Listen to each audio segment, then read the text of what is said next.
السلام عليكم حبيباتي، نتمنىكم تكونوا بخير وعلى خير وفي احسن الاحوال. انا رجعت معكم بالفيديو اللي وعدتكم به تشعبنا، نوريكم كيفاش احتفلنا بشعبنا وشنو هي الهدايا اللي عطيتنا الاطفال بمناسبه رمضان. هنا هذا المكان غادي نعدل فيه البوفي او غادي نقدم فيه الاكل. فانا زينته بهذه الطريقه هذه باللون الاخضر اللي هو كيرمز لشعبنا. الصراحة عملت تزيين خفيف، طاولة كما كتشوفوا. زينتها عملت لها الكوفر في الأخضر، عملت الصحون في الأبيض والنبكين في الأخضر، وعملت شوية ديال الزينة في اللون الأخضر. بخرنا الدار قبل ما يجيو الضيوف كما هو معروف. البخور راه حاجة غزالة صراحة للدار ديالنا وخصوصا في المناسبات. انا صراحه كيعجبني كل جمعه نبخر الدار بريحه مزيونه. لما لا اننا نبخروا يوميا، ولكن انا ما كنستطيعش يوميا، احيانا كنعمل ديك الايام شويه هيدا. وعملت الهدايا في هذا الجانب. هدايا هادوم هما الجيفت اللي غادي نعطي للاطفال، كنت كنزلهم هنا باقي ما كملتش التنزيل ديالهم.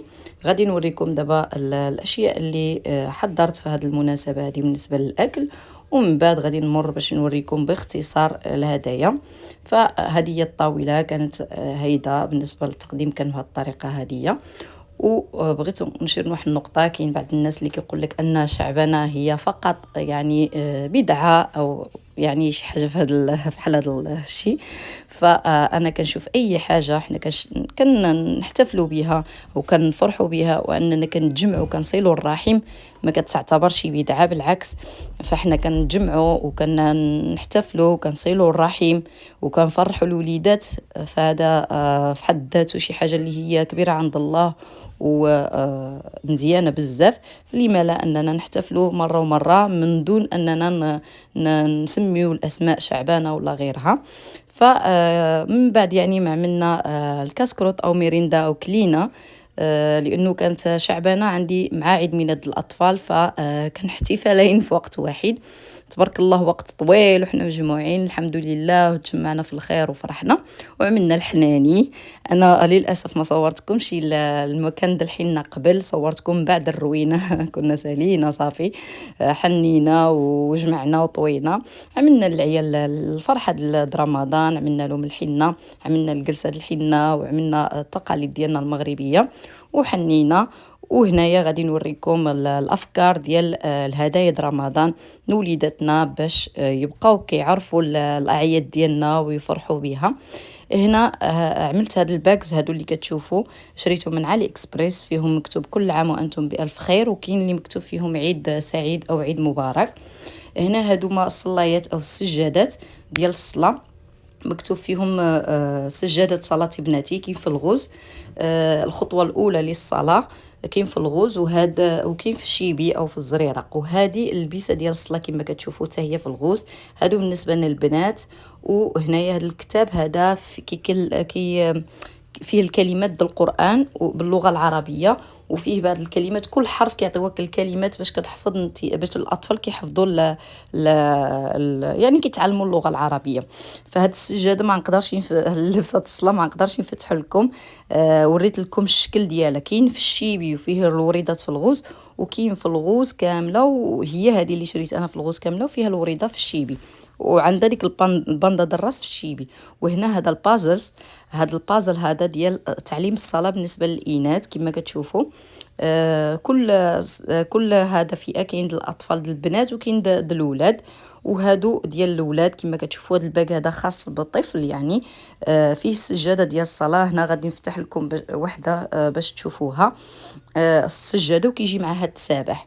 والكتاب نفسه اللي شفتوه قبل هو كاين في الازرق وكاين في الغوز او في البينك. وهنا هذه تعليم الوضوء كما كتشوفوا، هذا البازل ديال تعليم الوضوء. غادي نقول لكم يعني مين شريتم. بالنسبه السجاده كيجي على هذا الشكل هدايا. كتجي السجاده فيها الحروف باللغه العربيه وتسابح معها، بالنسبه للولاد في الشيبي او في الازرق، والبنات في الغوز. تتسابح راه في الغوز بالنسبه للبنات. هذا هو شكل السجاده، راهو ماشي غلاضين، السجادات خفافين يعني رقاقين ولكن مزيونين صراحه. بهذه المناسبه الصراحه كيجيو غزالين. الثمن ديالهم كان بالنسبه للسجادات والتسابح كان الثمن ديالهم $12. وبالنسبه اللبسه الصله كانوا 22 دولار، هادو من مودانيزا. وبالنسبه لهذا البازل 8 دولار كيعدلوا، يعني باش تعلم بهم وليداتك الصلاه والوضوء. كاينين ديال الصلاه الاولاد، كاينين الوضوء، وكاينين الصلاه البنات، وكاينين حتى الحروف ديال اللغه العربيه. وهنايا شريت هادوما من علي اكسبريس. كما قلت لكم السجادات واللبيسات كانوا مودانيزا، وهادو من علي اكسبريس كما كتشوفوا هاد الباكس. وهادو حمقوني الصراحه، هاد الباك هادوما. هاد العام هذا عملت هاد الشكل. اللي متبع قناتي شاف العام اللي فات كيفاش كانوا الباك هادوما، كنعدلوا فيهم الحلوى والسقاطه للوليدات وصافي والشوكولا. كانوا الوليدات شوفوا على الشكل ديالهم. بالنسبه للوليدات كاين جوج الاشكال، وبالنسبه للبنات جوج الاشكال. هادوما هاد الشكل وهاد الشكل هما من نفس يعني الشكل، كيجي الهلال وكتجي البنت هيدا واقفه، والعكس الذكوره عاود نفس الشيء. وكاين جوج انواع اخرين، هادوما غادي نوريهم لكم دابا. هادو شريتهم من علي اكسبريس البنات، كيجيو الباكيج كيجي فيه 6. فكل واحد كيجي فيه 6. هادوما اللي كما كتشوفوا البنيته فوق الهلال، ودو وليدات عاو فوق الهلال كما كتشوفوا. فكان هادوما اللي عملت لهم فيهم الحلوى بالنسبه للوليدات باش يفرحوا بهم.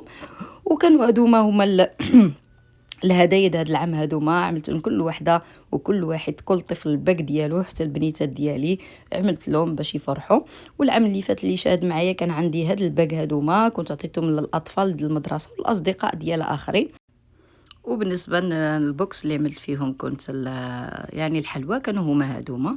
نتمنى الفيديو هذا النهار يكون نال اعجابكم. ان شاء الله نتلاقاو في فيديو اخر. دمتم في رعايه الرحمن والى اللقاء.